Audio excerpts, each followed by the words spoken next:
Michael, hanapin mo si Dad dito. Ito ba? Siya nga yan. Dad, anong iniisip mo dito? Bakit ganyan ang mukha mo? Ako dyan? Ano pa yan? Ano pa ako? Nanibago sa kamera. Hindi ako sanay sa kamera. Anong grade ka dyan, babe? Grade 4 lang ako dyan. Oh. Daddy, magkano baon mo dyan? Dito. Wala akong baon. Oh, really? Walang baon. Hey, Michael, I'll show you another photo. Mommy and Daddy, bigyan niyo po ng caption nito. No? 1, 2, Okay. 3. Tadang! Oh. Mami, Daddy, yung payat niyo pa dyan. Anong iniisip niyo dyan at saan kayo? Bigyan niyo nga ng caption. Okay, ako mauna, pwede? Sige. Parang sa boxing yan. Sa Meron fight. tayo ng boxing na... Bago ako pinumro- lumaban. Oo. Katapos ko lang ang laban. After ng fight ko, pagkatapos ko after ng fight ko, nagbihis ako yan. After ba ng fight yan? O After nanood ng tayong fight. boxing? No, after ng fight. Ang payat pa natin kasi... Anong Ano year yan? yan? 2000.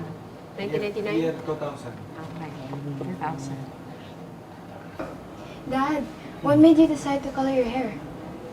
Yan kasi uso ng araw. May mga kulay ang buhok. Mami, Mary, na-rewind muna tayo ng konti. Mm. May picture ako dito. I-guess niyo kung saan si Daddy. Okay. Ay! Ito pala! Oh. Sige. Okay. At saan? Saan dyan? Daddy, is that you? Yes. Yeah. That's me. Di ba kamukhang-kamukha mo si daddy mo? Para kang Manny Pacquiao na babae. I second demotion. Well, I'm proud na naman ako rin ang pagiging generous ni Daddy. At proud din ako na naman ako ang kagwapuhan ni Daddy. Ano naman ang namana niyo sa akin?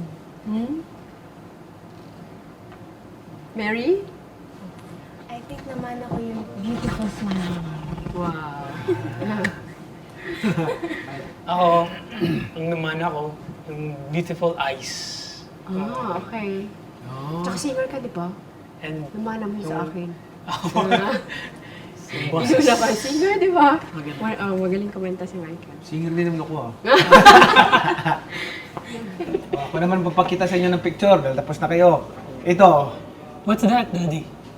Yan yung old house ng daddy niyo. Hindi, ito. Kapitbahay ng bahay namin noon sa Bukidnon. Ito. Kapitbahay namin. So, yan ang simbolo ng kahirapan ng buhay namin noon. So almost the same din yung bahay namin. Ganyan. Sobrang hirap. Grabe pala, Dad, ang pinagdaanan mo. Siyempre, kailangan huwag sumuko. Kailangan may inspirasyon sa buhay. Kaya partner ko ang Unipag sa buhay na hindi kanya iiwan. Oo naman, babe.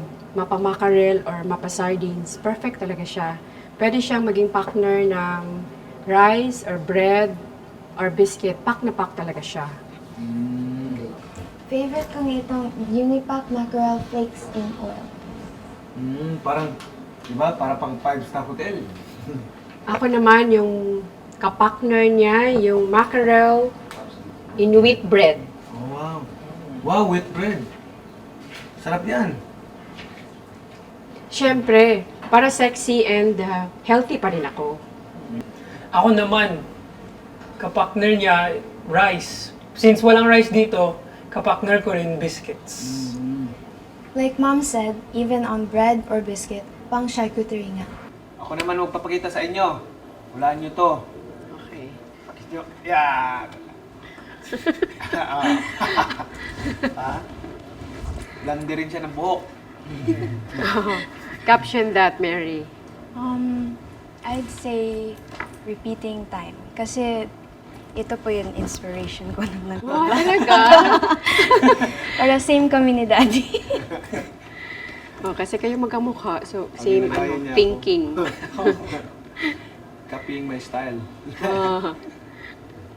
Ang sarap balik-balikan ng mga nakaraan natin, babe. Alam mo, babe, ang nakaraan, yun ang nagpapatibay sa ating pamilya. Kaya wala na akong hahanapin pa. Masaya na tayo dito. Amen.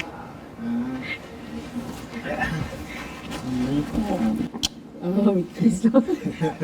Kainan na!